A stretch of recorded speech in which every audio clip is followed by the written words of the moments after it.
네, 1월 17일 화요일입니다. 오늘 아침 신문 어떤 소식을 다뤘는지 짚어보겠습니다. 이현웅 아나운서가 정리해왔습니다. 어서 오십시오. 안녕하십니까? 네, 자, 첫 기사 보겠습니다. 미래가 없다. 줄폐업, 자영업자 비율이 20% 역대 최저라고 적혀 있는데 음식점이 지금 텅 비어 있는 상태입니다. 상황이 지금 심각한가 보죠? 네, 그렇습니다. 어제 발표된 통계청 자료를 보면 취업자 대비 자영업자의 비율이 20.05%로 나왔습니다. 이 통계를 작성하기 시작한 1963년 이후 60년 만에 최저 수준이라고 하고요. 특히나 최근 5년 동안에는 연속적으로 감소하면서 이제는 20% 선도 깨지기 직전입니다. 기사에서는 자영업의 위기를 코로나 사태와 급격한 최저임금의 인상의 여파로 분석하고 있었습니다. 네, 그런데 이 취업자 대비해서 자영업자 비율이 낮아진다는 건 쉽게 생각해서 이 직장인 비율이 높아지고 있다 이렇게 볼 수 있는데 이게 나쁜 현상인가요? 좀 양면이 있는 것 같습니다. 예. 한 통계청 관계자도 선진국으로 갈수록 임금 근로자 비율이 높아지는 경향이 있다고 말했는데요. 산업구조 변화에 따른 자연스러운 통계로 볼 수 있다는 의견이었습니다. 하지만 현재 자영업 상황을 조금 더 면밀히 들여다보면 홀로 일하거나 가족들과 일하는 경우가 많아졌고 또 빚으로 버티는 자영업자들도 늘어나고 있었습니다. 이러한 지표들을 봤을 때 전문가들은 자영업 생태계가 무너져 내리고 있다고 평가하기도 했는데요. 더 심화할 경우에는 경제 활력을 떨어뜨리고 경기를 위축시킬 수 있다고 우려하기도 했습니다. 네. 자, 이어서 자영업 관련 기사 하나 더 보도록 하겠습니다. 자, 보시면 뭐 코피 터지는 커피 경쟁, 좀 라임이 느껴지는 그런 제목인데요. 지금 그림에도 보면 커피숍이 4개가 좀 연속으로 있어요. 17m 안에 커피숍 4개가 연속. 지금 뭐 예전에는 사실 자영업을 대표하는 업종이 치킨집이었는데 요즘은 카페가 된 거죠. 네, 그렇습니다. 뭐 흔히 주변에서 볼 수 있는 맞습니다. 그런 모습인 것 같습니다. 네. 작년 말에 국내 카페가 10만 개에 거의 달했다고 하는데요.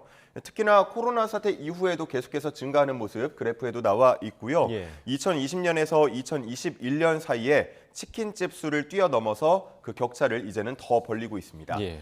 창업의 대명사, 이제는 치킨집이 아니라 카페라고 할 수 있게 된 듯 보이는데요. 그 이유로는 커피의 대중화 그리고 소자본 창업 등 진입 장벽이 낮은 점을 꼽고 있었습니다. 젊은 세대들은 카페 아르바이트 경험이 있는 경우가 많고 또 부동산 비용을 제외한다면 한 5천만 원에서 7천만 원 정도면 가게를 차릴 수 있기 때문에 이렇게 계속 증가를 하는 겁니다. 하지만 그럴수록 경쟁은 더 심화하고 있는데요. 한 원두 유통회사 대표 이야기를 들어보면 한 집이 생기면 두 집이 망할 정도로 제살 깎아먹기 경쟁이 나타나고 있다고 합니다. 작년 한 해 동안 서울시에서 폐업한 카페만 2,187곳에 달했는데요. 이걸 하루 평균으로 따지자면 하루에 6곳씩 문을 닫은 셈입니다. 네. 뭐 진입 장벽은 낮지만 그야말로 경쟁이 굉장히 좀 치열한 포화 상태를 넘어선 상황이 아닐까 그런 생각이 좀 듭니다. 자, 다음 기사 보겠습니다. 자, 동아일보인데요. 네팔 항공기 추락 사고 관련 소식인데요.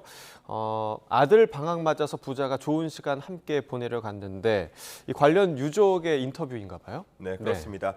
해당 항공기에는 육군 상사인 유 씨 그리고 유 씨의 아들이 함께 탑승해 있는 것으로 전해집니다. 유 씨의 아내가 동아일보 기자와 통화를 했는데요. 아빠와 아들이 아들의 방학을 맞아서 좋은 시간을 함께 보내려고 여행을 간 거였다면서 울음을 삼켰다고 합니다. 그러면서 남편은 군인으로 근무하면서 상도 많이 받고 일도 열심히 하는 다정한 남편이자 밝은 아버지였다고 전했고요. 아들에 대해서도 항상 말도 잘하고 밝은 아이였다고 말했습니다. 한편 한 지인은 유 씨에 대해서 함께 산행을 할 때 가장 앞에서 눈을 치워주는 솔선수범하는 성격이었다고 기억하면서 황망한 마음을 전했다고 합니다. 유 씨는 최근 철학 인문학 교육 프로그램을 이수할 정도로 자기 개발에도 계속 힘써 왔다는데요. 해당 교육 프로그램 관계자는 유 씨가 떠나기 전에 무탈하게 잘 다녀오겠다며 메시지를 남겼었다면서 안타까워하는 마음을 전하기도 했습니다. 네, 정말 좀 안타까운 소식입니다. 한순간에 남편과 아들을 떠나보낸 유가족에게 위로의 마음을 전합니다. 자, 다음 기사 계속해서 보겠습니다. 의사 인력난에 대한 얘기가 지금 계속 나오고 있잖아요. 뭐 그 원인이 뭐냐, 또 해법은 뭐냐 이런 얘기로 나오고 있는데 정년 연장이 또 해법으로 제시가 됐나 봐요. 네, 그렇습니다. 국립중앙의료원이 현재 만 60세인 의사의 정년을 65세로 늘리는 방안을 추진하기로 의견을 모았다고 합니다. 이사회에서 의결이 되면 기획재정부와 보건복지부 등의 실무 협의를 거쳐야 한다고 하는데요. 의사 외에 다른 직원들 간의 형평성 등을 따져서 최종 결정될 전망입니다. 그동안 공공병원은 급여나 복지 혜택 등이 다른 민간병원 수준에 미치지 못한다는 평가를 받으면서 의사 확보에 어려움을 겪어왔는데요. 매년 전체 의사 수는 조금씩 늘고 있었지만 공공병원에서 일하는 의사의 비율은 반대로 줄고 있었고요.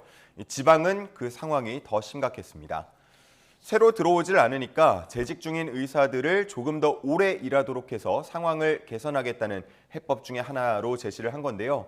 의료계에서는 국립중앙의료원에서 정년 연장이 결정되면 전국 230여 개에 달하는 공공의료기관들도 잇따라서 정년 연장을 추진할 것으로 내다보고 있었습니다. 네, 그야말로 여러 해법 중에 하나가 될 수는 있겠지만 근본적인 대책이 될 수 있을지는 좀 의문인 것 같습니다.